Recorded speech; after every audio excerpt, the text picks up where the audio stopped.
তৃণমূল বনাম তৃণমূলের দ্বন্দ্বে পঞ্চায়েত প্রধানের মুখে কালি। খড়গপুরে পঞ্চায়েত অফিসে ঢুকে প্রধানের চুলের মুঠি ধরে মার। পঞ্চায়েত সদস্যকে মারধরের অভিযোগে আক্রান্ত পঞ্চায়েত প্রধান।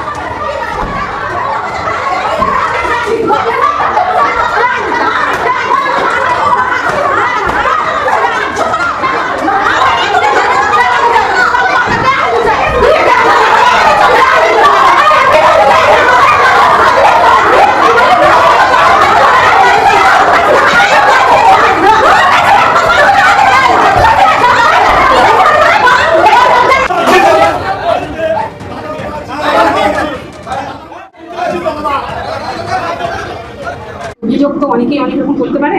এবারে অভিযোগের সত্যতাটা আপনারা নিজেরা টেবিলে দেখছেন।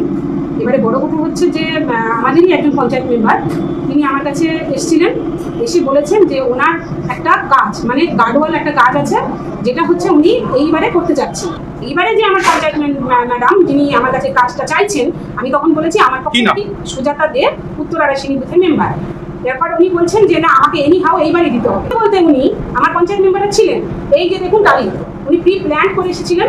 এই যে কালি উনি আমার উনি কালিটা আমার গায়ে ছিটাবে বলে এসেছিলেন এবং হাতে মেখেছেন, মেখে আমার গালে লাগালেন। খড়গপুরের পঞ্চায়েত অফিসের ঘটনা, যেখানে প্রধানের মুখে কালি লেপে দেওয়া হয়, জুতো দিয়ে মারে দলেরই একাংশ।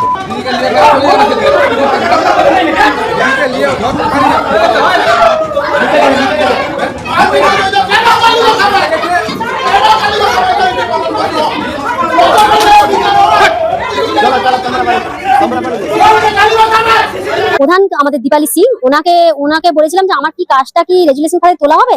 উনি তখন কিছু বলছে না। উনি যখন না বলতে উনি তখন কি করলে হাসতে হাসতে মিষ্টি কথায় একটা চীনামাটির টপ তুলে এনে আমার মাথায় আঘাত করেছে। এবার মাথায় আঘাত করার পর আমাকে চিড়েছে নখে টকে, চারদিকে আমার পুরো আঘাত করেছে চারদিকে। তো এবার করার পর আমাদের উত্তরারাসিনী আমি এবার মুখে কালি লাগিয়েছে আমাকে, এবং পুরো জামা ওড়না দোপাটায় পুরো কালি লাগিয়ে দিয়েছে, এবং কি করেছে নিজেও কালি লাগিয়েছে। এবার